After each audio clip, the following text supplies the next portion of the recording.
Versus top 1 দের fight, যেখানে গত প্রথম বারমুডাতেই আমরা দেখেছিলাম ফ্লেম গেমিংদেরকে পুরো চেস করেছিল টপ 1, পুরো পিক থেকে বিতাড়িত করেছিল টপ 1। এবারও কি সেই ব্যাপারটা হবে কিনা? এবার কিন্তু command post mid of the map, refinery command পোস্টকে কিন্তু কালাহারির মিড সাইড বলা হয়, একদম মিডল বলা হয়। সোশ্যাল মিডল থেকে কি চেস করবে আবারও টপ 1 দা, মাঝখান থেকে কি পুরোপুরি ভ্যানিশ করে দিতে পারবে কিনা টপ 1? এখন পর্যন্ত বাংলাদেশ টপ 1 পজিশন বোঝার চেষ্টা করছে, ওদিকে আরসিও কিন্তু বুঝে গেছে। দ্যাট মিন্স আমাদের ফ্লেম গেমিং রাও কিন্তু বুঝে গেছে ফ্লেমের পজিশনটা খুবই ভালো।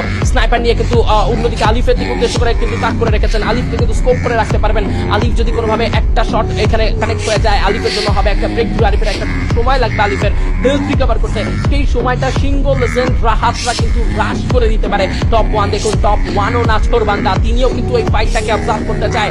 পজিশনটা জাস্ট আমরা দেখতেছি খুবই সিম্পল একটা ভিউ।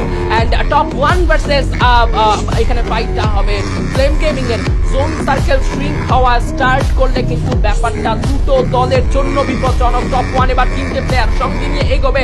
আরসি আর রাহাতকে কিন্তু ড্যামেজ দেওয়ার জন্য এক সাইড থেকে এগোচ্ছে। ফ্লেম ডি নক হয়ে যেতে পারেন, ফ্লেম ডির হেলথের অবস্থা ভালো নয়। আলিফ বেশ ভালো ড্যামেজ দিয়ে দিয়েছেন। রাহাত সিঙ্গল লেজেন্ডরাও কিন্তু তাদের পজিশনটা পিছিয়ে নিয়েছে গাইস।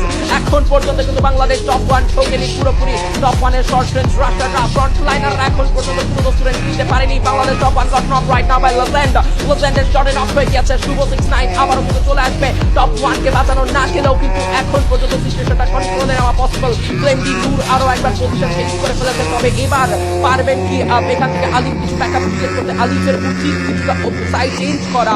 এন্ড লেজেন্ড সিংহ প্রান্ত দাদা রিভাইভ করেছে টপ 1 কে। শুভ স্টিল সিচুয়েশনটাকে হ্যান্ডেল করতে চায়। ফ্লেম ডি কাছে হচ্ছে স্টিল স্নাইপার। আলিফ গেমিং দূর থেকে এখন পর্যন্ত কিন্তু জায়গা ছাড়েনি। প্রান্ত দাদা আবারও শুভর সঙ্গে অ্যাড হবে, সঙ্গে থেকে ফাইট করবে। 45 এর ড্যামেজ, আলিফের স্নাইপার শট যাবে। আলিফ গেমিং এর স্নাইপার শটগুলো এখানে লাগবে, কাজ হতে পারত, বাট শটগুলো কানেক্ট হয়নি। I guess the travel materials একের পর এক ওয়াল মেটারের ব্যবহার।